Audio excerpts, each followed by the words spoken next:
Master ने कहा कि लाइट इज ए ये एक मिरर है और आप मिरर के सामने खड़े हैं।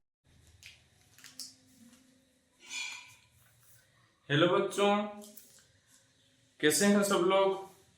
मैं हूं सत्य और मैं आपको पढ़ाऊंगा फिजिक्स। तो बच्चों, आपके जो सिलेबस में फिजिक्स का कोई भी एक सेपरेट चैप्टर नहीं, सेपरेट बुक नहीं। आपकी जो साइंस बुक है उसके अंदर आप सभी को मिल जाएगा फिजिक्स, केमिस्ट्री और बायोलॉजी। तो बच्चों, आपका जो सिलेबस के अंदर है, आपका जो फिजिक्स के फर्स्ट चैप्टर है वो है लाइट। तो हम पहले पढ़ेंगे लाइट क्या है और लाइट के कुछ लॉज हैं, और लॉज ऑफ रिफ्लेक्शन है और लॉज ऑफ रिफ्रैक्शन है, उसके बारे में पढ़ेंगे। तो पहले बच्चों हम देखेंगे कि लाइट क्या है। लाइट ऊर्जा की एक स्वरूप है जिसकी मदद से हम सब लोग देख पाते हैं। कैसे? तो मान लीजिए यहाँ पर एक ऑब्जेक्ट है, यहाँ पर एक ऑब्जेक्ट और यहाँ पर एक आदमी खड़ा है। यहाँ पर एक सोर्स ऑफ लाइट है, लाइट की एक सोर्स है। यहाँ पर लाइट इस ऑब्जेक्ट के ऊपर टकरा के हमारे आंखों में जाता है। इसी वजह से हम इसी ऑब्जेक्ट को देख पाते हैं। तो बच्चों, हम लाइट की डेफिनेशन इस तरह से लिख सकते हैं, light is the form of energy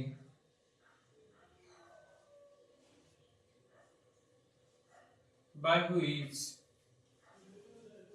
we are able to see.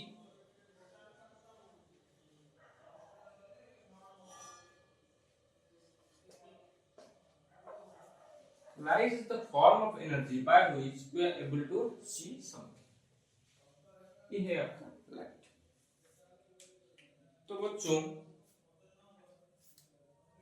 कई सारे साइंटिस्ट आए, उन्होंने लाइट के बारे में बहुत सारी थ्योरी दी। तो पहले आए न्यूटन। न्यूटन ने कहा कि light consist of tiny particles और light made of tiny particle. जो लाइट है वो छोटे छोटे पार्टिकल मिलकर लाइट बनाते हैं।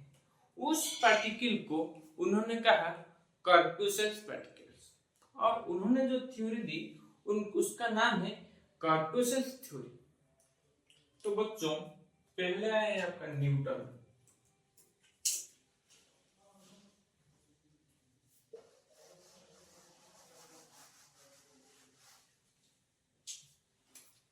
तो बच्चों, पहले आए आपका न्यूटन। उन्होंने क्या कहा? उन्होंने कौन सी theory the? कॉर्पूसेल्स theory. कॉर्पूसेलर theory.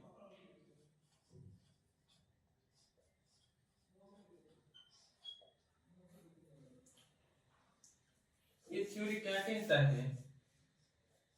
The light made of small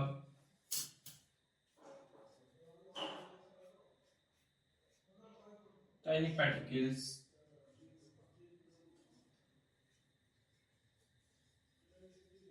called as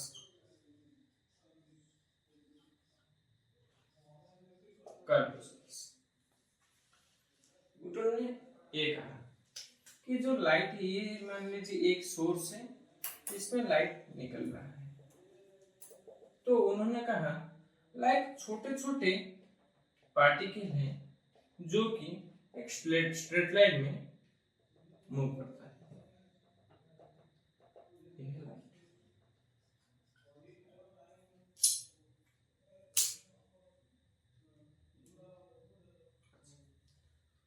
उनके बाद आए हाइजेन। उन्होंने क्या कहा कि लाइट कोई पार्टिकल नहीं है, वो एक वेव है।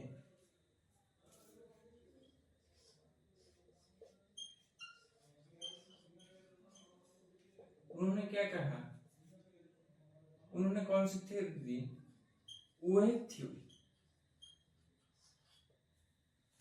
उन्होंने क्या कहा, लाइट इज द वेव। आप सभी को पता होगा वेव कैसे मूव करता है। एक वेव है, इस तरह ये मूव करता है। हाइजेन एक है कि वेव, उन्होंने वेव थ्योरी, उन्होंने कहा लाइट इज ए वेव और लाइट इज द वेव। उनके बाद आए मैक्सवेल। हाइजेन ने कहा लाइट एक वेव है, लेकिन लाइट एक कौन सी वेव है ये हाइजेन ने नहीं कहा था। मैक्सवेल आए। मैक्सवेल ने क्या कहा, मैक्सवेल ने कहा कि light is a electromagnetic wave. Electromagnetic wave, light क्या है, इलेक्ट्रोमैग्नेटिक वेव है। अच्छा बच्चों, इलेक्ट्रोमैग्नेटिक वेव क्या है ना, the electromagnetic wave consist both electric wave and magnetic wave. तो बच्चों देखो, ये है आपका इलेक्ट्रिक वेव, ये है आपका मैग्नेटिक वेव। तो ये दोनों मिलकर इलेक्ट्रोमैग्नेटिक वेव बनाते हैं। और कैसे बनाते हैं, both electric field and magnetic field both are perpendicular to each other। मान लीजिए इलेक्ट्रिक फील्ड ए से ट्रैवल करता है और मैग्नेटिक फील्ड ए से, both are perpendicular to each other। ये है इलेक्ट्रिक फील्ड,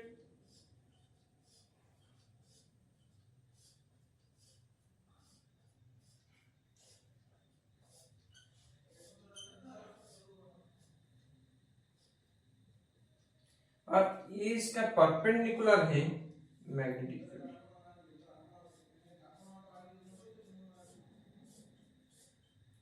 ये है परपेंडिकुलर और ये है magnetic field.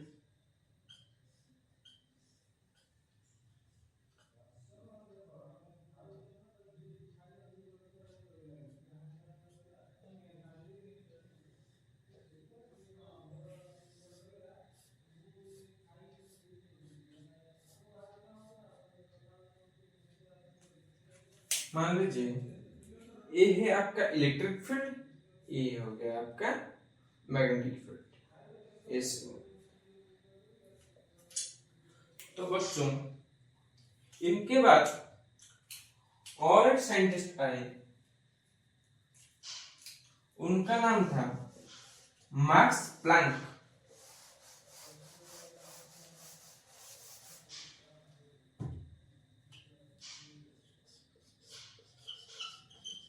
Max Planck,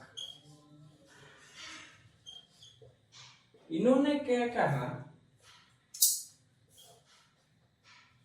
light is made up of small tiny particles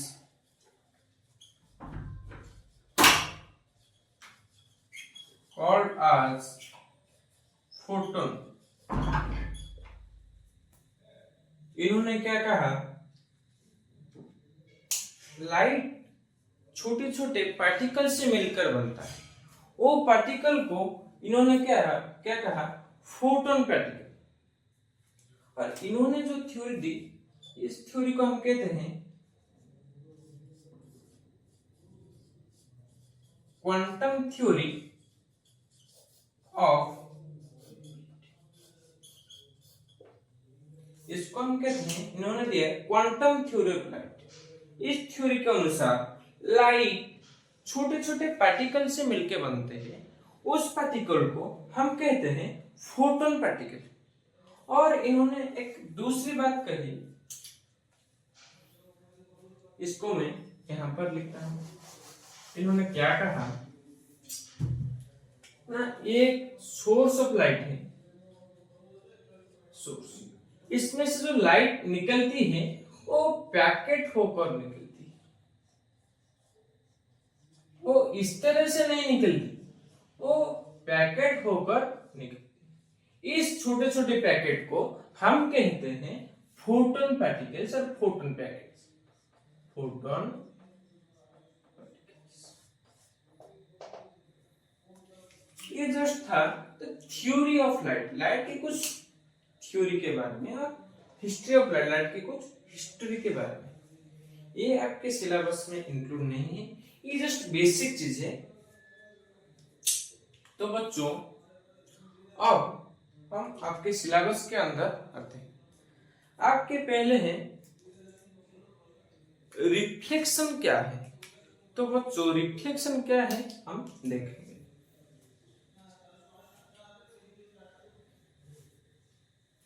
इसे नोट कर लीजिए, वीडियो को पॉज करके इसको नोट कर लीजिए। तो बच्चों मैं मिटाने जा रहा हूं।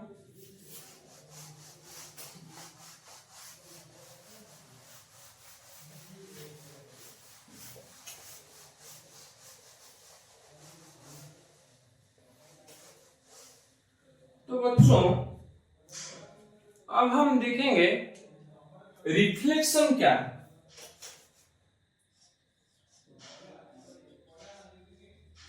Reflection of light. तो बच्चों ये रिफ्लेक्शन क्या है। आप सभी ने मिरर के आगे खड़े होंगे। तो बच्चों मिरर में आप सब लोग क्या देखते होंगे, आपकी इमेज। अच्छा वो इमेज कैसे फॉर्म होता है। तो ये एक मिरर है और आप मिरर के सामने खड़े हैं। तो मिरर के बैक साइड में आपका एक इमेज होगा। तो ये इमेज कैसे फॉर्म हो रहा है।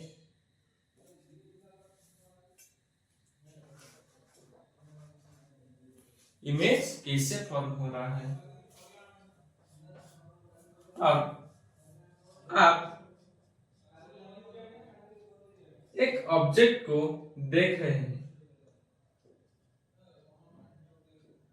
आप एक ऑब्जेक्ट को देख रहे हैं, इसको आप कैसे देख रहे हैं। जब लाइट इस ऑब्जेक्ट के ऊपर टकरा के आपके आंख के ऊपर पड़ता है तो आप इस ऑब्जेक्ट को देख पाते हैं।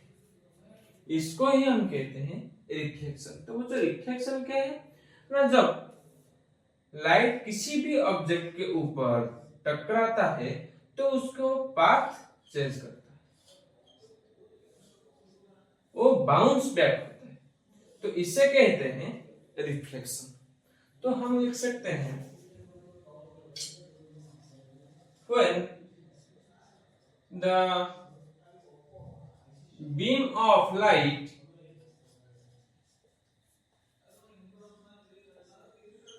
hits on a object, it bounces back.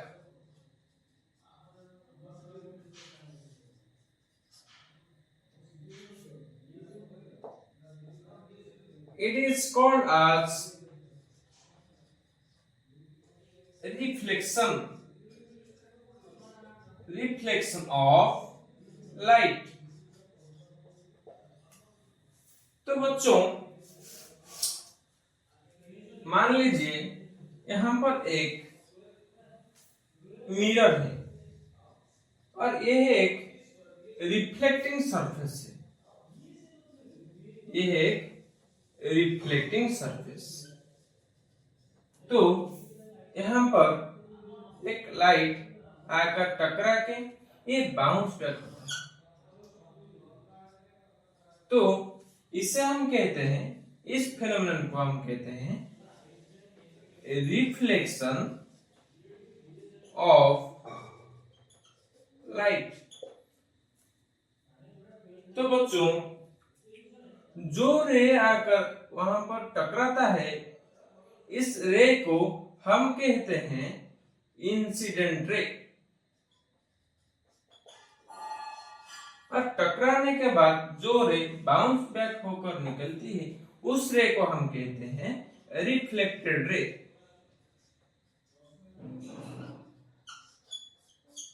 ये है आपका इंसिडेंट रे और ये है आपका reflected ray.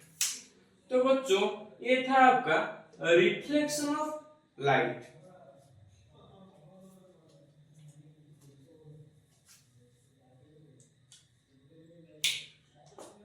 When the beam of light hits on an object, it bounces back. It is called as reflection of light. तो बच्चों रिफ्लेक्शन दो तरीके की होती है, एक है रेगुलर रिफ्लेक्शन और दूसरी है इरेगुलर रिफ्लेक्शन। तो बच्चों हम देखेंगे ये रेगुलर रिफ्लेक्शन क्या होती है और इरेगुलर रिफ्लेक्शन क्या है।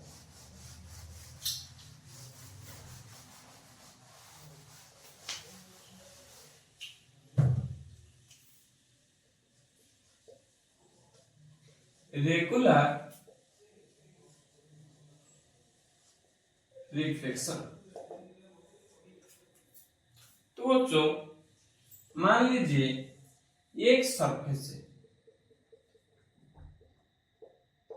एक सरफेस, किसी भी एक लाइट सोर्स से पैरेलल लाइट आकर इस ऑब्जेक्ट के ऊपर टकरा रहा है और रिफ्लेक्ट होके वापस आ रहा है। तो बच्चों देखिए पैरेलल इंसिडेंट बीम टकराने के बाद जो रिफ्लेक्टेड रे निकल रहा है वो भी पैरेलल है। अगर रिफ्लेक्शन होने के बाद जो रिफ्लेक्टेड रे होती हैं वो सब अगर पैरेलल होंगे तो हम इस टाइप रिफ्लेक्शन को हम कहेंगे रेगुलर रिफ्लेक्शन। यहाँ पर जो रिफ्लेक्टिंग सरफेस होगा ये एक स्मूथ सरफेस होगा। फॉर एग्जांपल मिरर में रिफ्लेक्शन होता है, जो इसे हम क्या कहते हैं, रेगुलर रिफ्लेक्शन।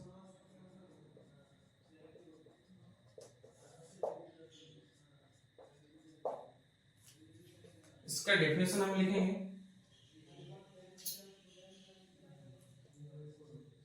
एक parallel beam of light I, reflect होने के बाद जो रिफ्लेक्टेड रे निकल रहा है वो भी पैरेलल है, तो हम लिख सकते हैं a parallel beam of light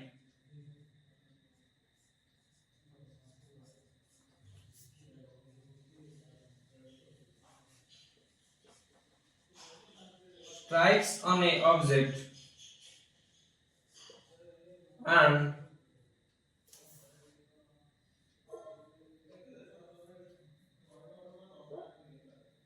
bounce back.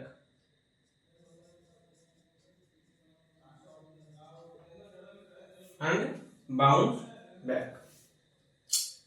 If the all reflected rays are parallel, then we said to be this is the regular reflection. इसे हम और भी एक दूसरी डेफिनेशन लिख सकते हैं,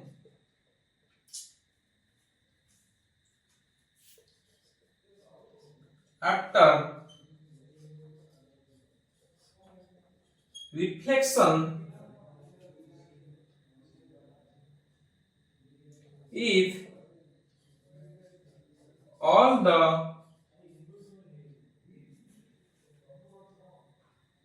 after reflection of parallel beam of light,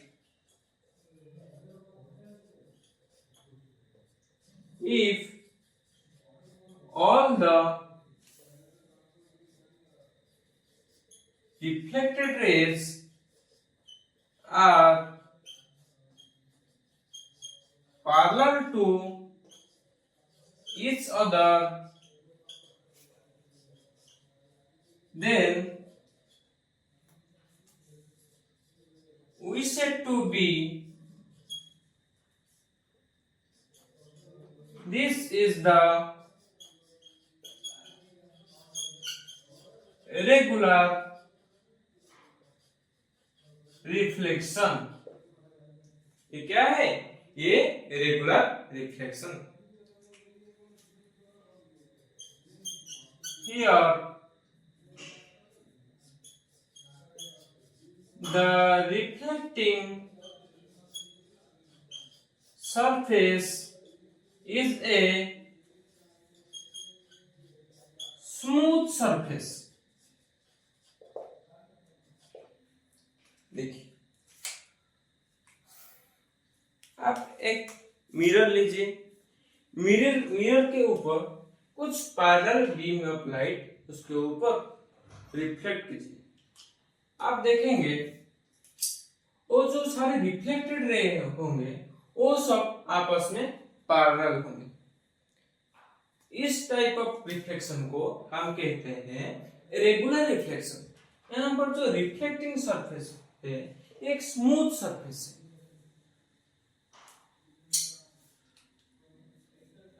तो बच्चों ये था रेगुलर रिफ्लेक्शन, इसको नोट कर दीजिए।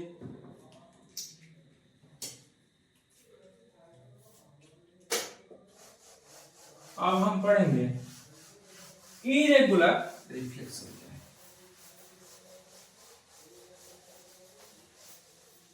तो बच्चों इरेगुलर रिफ्लेक्शन, मान लीजिए यहां पर एक सरफेस है, यहां पर एक सरफेस है, इसके ऊपर एक पैरेलल लाइट बीम को हम स्ट्राइक करेंगे। हम देखेंगे ये जो पैरेलल बीम ऑफ लाइट हमने जो इसके ऊपर स्ट्राइक कराया था, इसमें से जो रिफ्लेक्टेड रे निकलेंगे ये आपस में पैरेलल नहीं होंगे। कोई रे इधर जाएगा, कोई रे इधर जाएगा, कोई इधर, कोई इधर। तो ये क्या होगा? ये इसे हम कहेंगे इरेगुलर रिफ्लेक्शन। आप सब समझ गए होंगे कि इरेगुलर रिफ्लेक्शन क्या है। तो बच्चों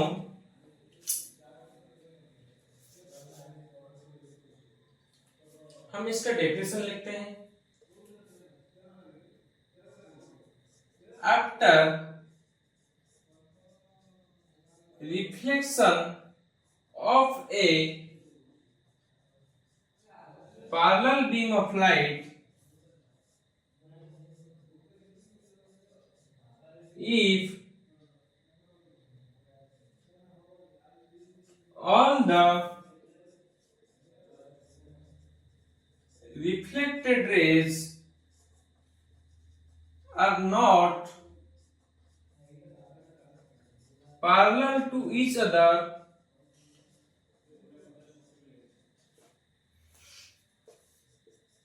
then we said to be it is the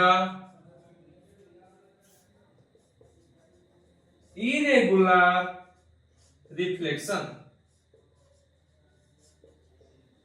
ये क्या है बच्चों? ये है इरेगुलर रिफ्लेक्शन। तो बच्चों यहां पर जो सरफेस है ये स्मूथ सरफेस नहीं है। तो here the surface is not smooth.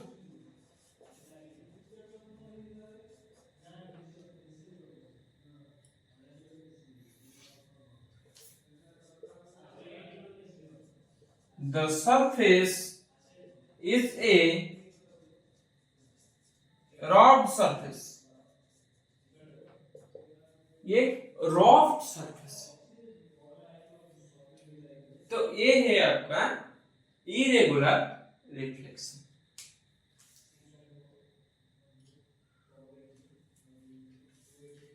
जैसे आप नोट कर लीजिए, फटाफट से नोट कर लीजिए।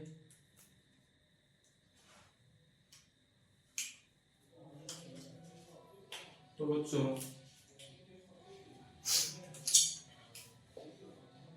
मिटाने जा रहा हूं।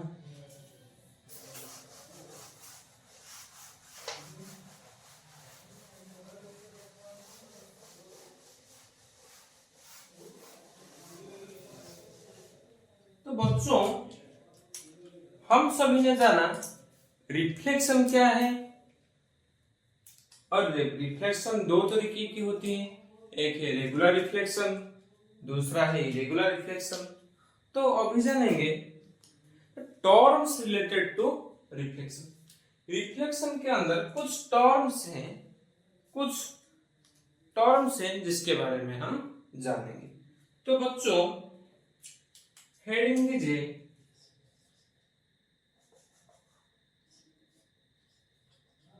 Terms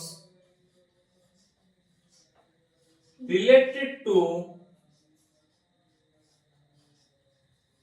reflection। term related to reflection। तो बच्चों देखिए यहां पर एक मिरर, ये है एक रिफ्लेक्टिंग सरफेस। ये क्या है बच्चों? एक रिफ्लेक्टिंग सरफेस से, रिफ्लेक्टिंग सरफेस। यहां पर एक लाइट टकरा के वो वापस चला गया।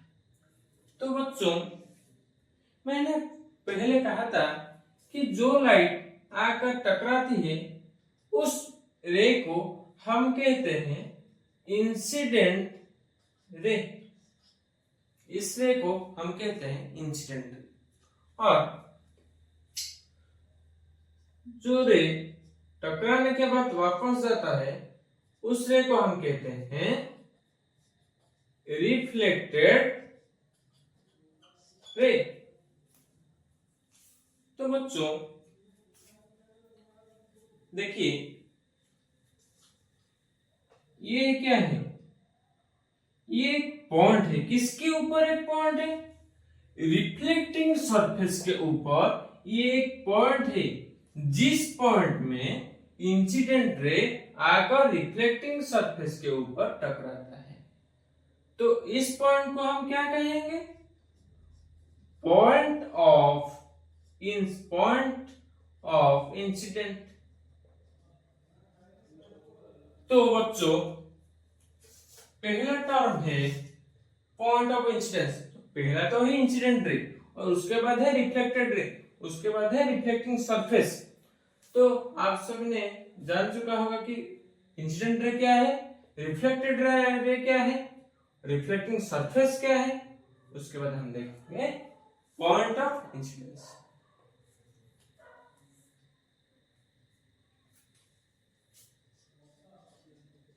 Point of incident.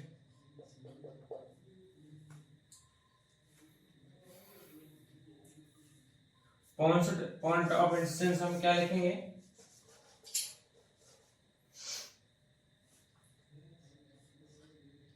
the incident ray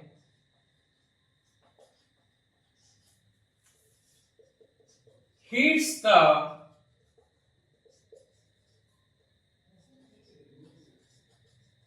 reflecting surface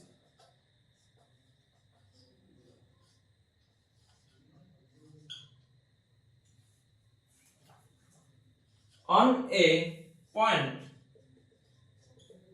The incident ray hits the reflecting surface on a point and the point is called as point of incident. तो बच्चों इंसिडेंट रे रिफ्लेक्टिंग सरफेस के ऊपर एक point में आकर टकराती है। इस पॉइंट को हम कहते हैं पॉइंट ऑफ इंसिडेंट। तो बच्चों और देखिए, इस रिफ्लेक्टिंग सरफेस के ऊपर ये पॉइंट ऑफ इंसिडेंट में एक लाइन ड्रा करेंगे। जो लाइन रिफ्लेक्टिंग सरफेस को परपेंडिकुलर मीट करेगा, इस लाइन को हम कहते हैं normal. Normal to the reflecting surface और नॉर्मल और सिर्फ नॉर्मल कहते हैं। तो बच्चों हम इसका डेफिनेशन लिखते हैं। तो बच्चों नॉर्मल क्या है?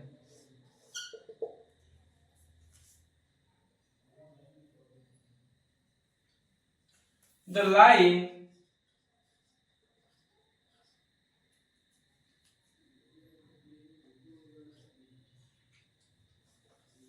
on the point of incident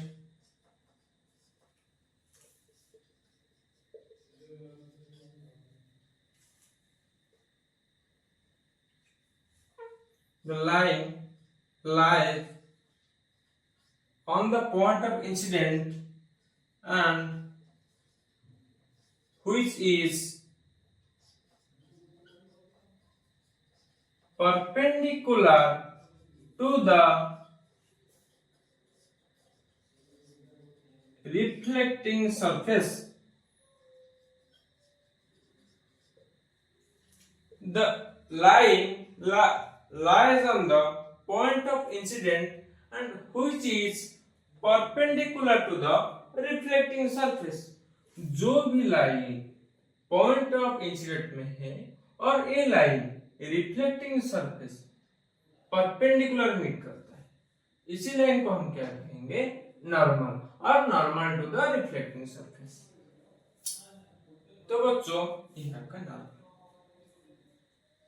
तो और एक टर्म लिखिए, angle of incident and angle of reflection. Angle of incident को हम आई डोनेट करते हैं और एंगल ऑफ रिफ्लेक्शन को हम क्या कहेंगे? आई। तो बच्चों यहां पर लिखेंगे एंगल ऑफ इंसिडेंट। तो बच्चों एंगल ऑफ इंसिडेंट क्या है? The angle between incident ray and the normal is known as the angle of incident.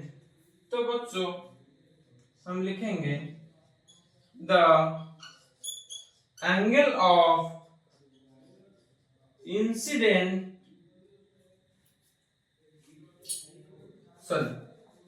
the angle between incident ray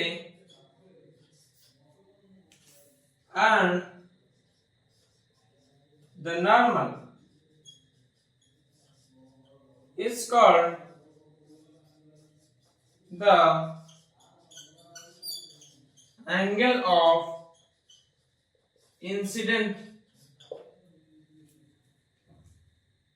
तो बच्चों एंगल ऑफ इंसिडेंट हो गया। उसके बाद देखेंगे एंगल ऑफ रिफ्लेक्शन। तो बच्चों एंगल ऑफ रिफ्लेक्शन क्या होती है, इसको हम आर डिनोट करते हैं। तो the angle between reflected ray and the normal is called the angle of reflection. तो बच्चों द एंगल बिटवीन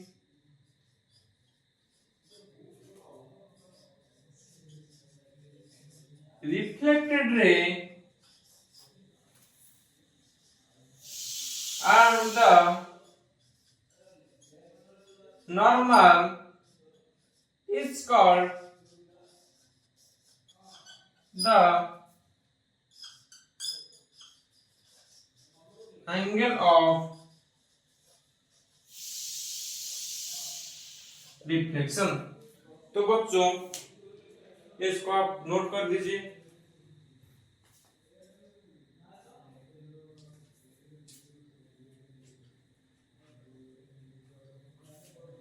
तो बच्चों मिटाने जा रहा हूं।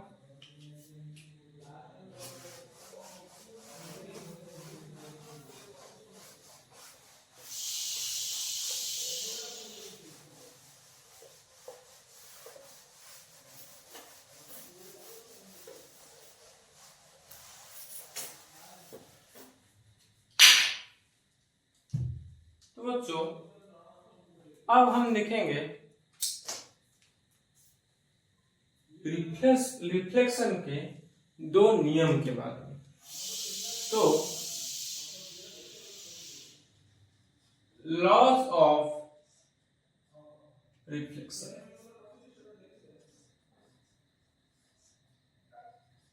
लॉज ऑफ, तो पहला लॉ क्या कहता है, फर्स्ट लॉ ऑफ रिफ्लेक्शन। तो बच्चों ये है रिफ्लेक्टिंग सरफेस, आप सभी को पता है ये एक रिफ्लेक्टिंग सरफेस है, ये एक इंसिडेंट रे और ये एक रिफ्लेक्टेड रे। ये है इंसिडेंट रे, ये है reflected ray and this one is the normal।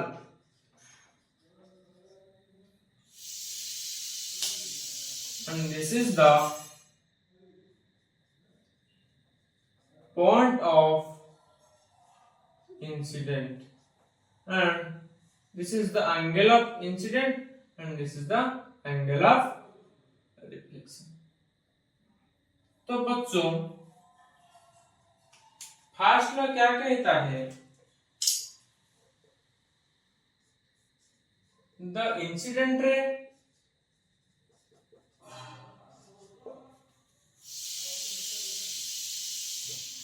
The reflected ray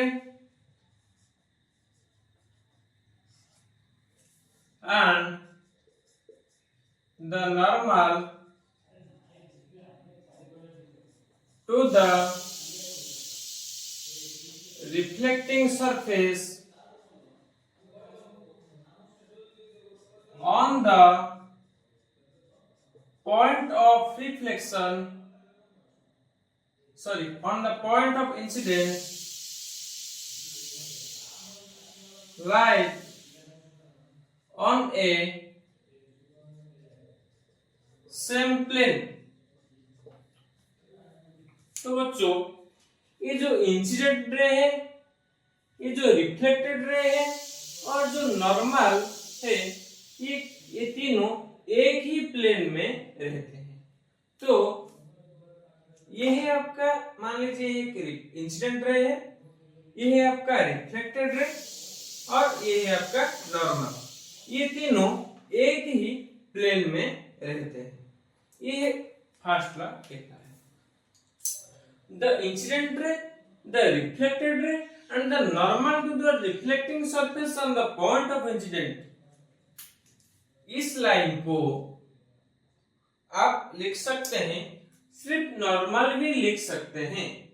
normal to the reflecting surface on the point of incident के जगह आप सिर्फ नॉर्मल भी लिख सकते हैं, lie on a same plane. The first law states that. तो बच्चों ये फर्स्ट लॉ है। तो सेकेंड लॉ क्या है? Second law of reflection. बहुत आसान लॉ है, बहुत ही आसान लॉ, कुछ कॉम्प्लेक्स नहीं है इस लॉ में। तो बच्चों देखिए, ये आपका एंगल ऑफ इंसिडेंट है, ये आपका एंगल ऑफ रिफ्लेक्शन। तो सेकेंड लॉ कहता है the angle of incident is always equal to the angle of reflection.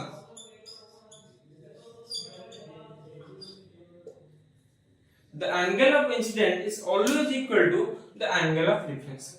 That means the I is equal to R.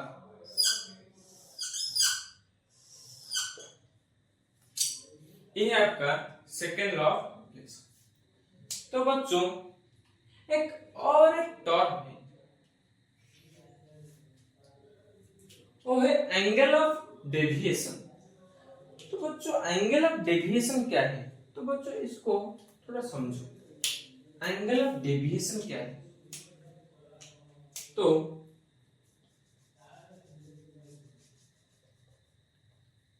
अगर यहां पर रिफ्लेक्टिंग सरफेस नहीं होता तो इंसिडेंट रे उसका पाथ ये होता, लेकिन हम लोग यहां पर एक रिफ्लेक्टिंग सरफेस रख, तो इसका पाथ ये से, अब है इसका पाथ ऐसे। तो एंगल ऑफ इंसिडेंट क्या है, सॉरी एंगल ऑफ डेविएशन क्या है ना? The angle between the original path and the newly formed path after the reflection of reflecting surface.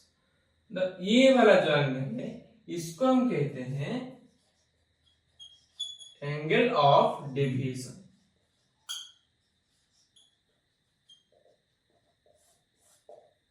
ये है आपका angle of deviation.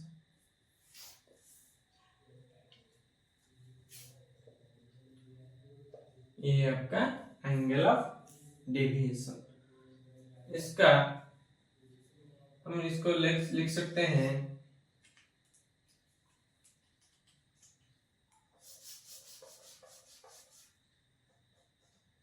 The angle between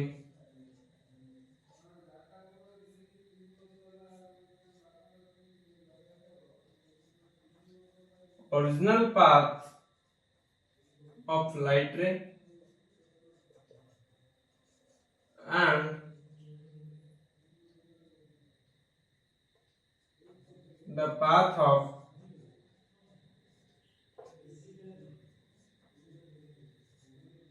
reflected ray after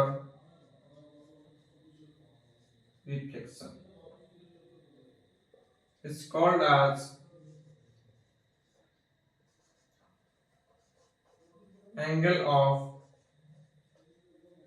deviation.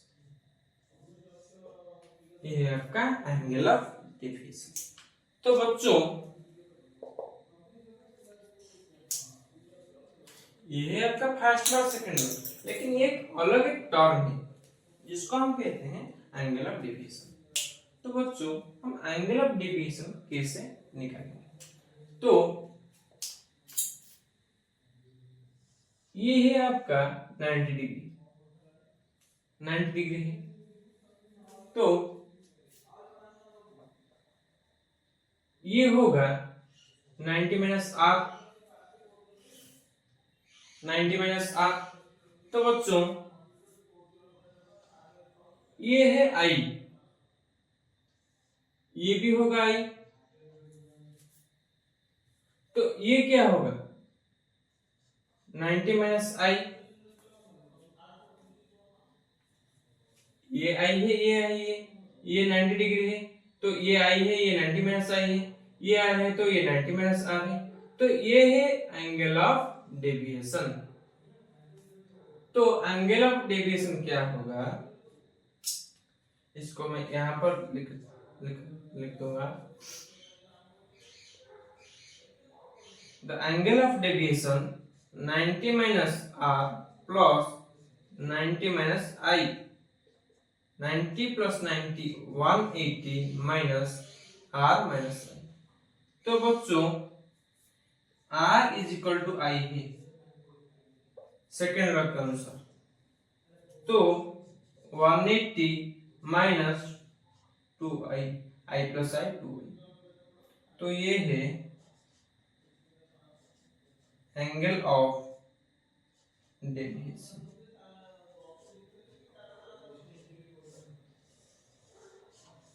One eighty minus 2i और 180 minus 2r, जो भी आप लिखना चाहें लिख सकते हैं। एक अलग टर्म है, ये है आपका फर्स्ट लॉ, एक सेकंड लॉ, लेकिन ये एंगल ऑफ डेविएशन अलग ही टर्म है। ये है आपका 90 डिग्री, ये हो गया आपका आर, ये क्या होगा, ये टोटल है 90 डिग्री, ये हो गया यार। तो ये होगा 90 माइनस आर। तो बच्चों ये भी एक 90 डिग्री है, तो ये हो गया आई। तो ये ये क्या होगा 90 माइनस आई होगा। तो ये एंगल, ये दोनों लाइन में से एंगल कितना होगा 90 माइनस आर प्लस 90 माइनस आई। और ये तो नोट कर लीजिए आप सभी।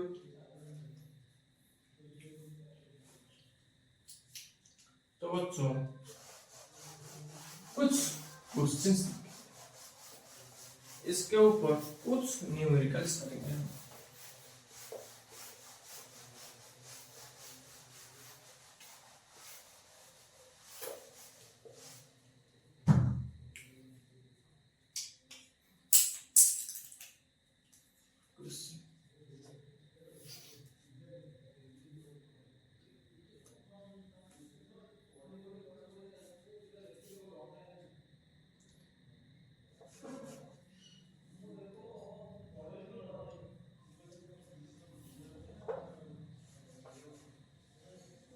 If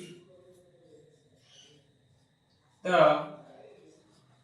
angle of incident is 30 degree in a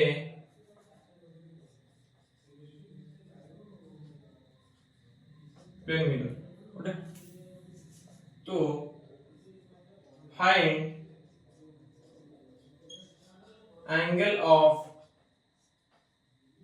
reflection and second bit में है angle of deviation। तो बच्चों एंगल ऑफ रिफ्लेक्शन, तो हम लिखेंगे ये है आपका आंसर। तो सेकेंड लॉ के अनुसार according to second of reflection angle of incident is equal to angle of reflection. तो एंगल ऑफ इंसिडेंट यहां पर है 30 डिग्री,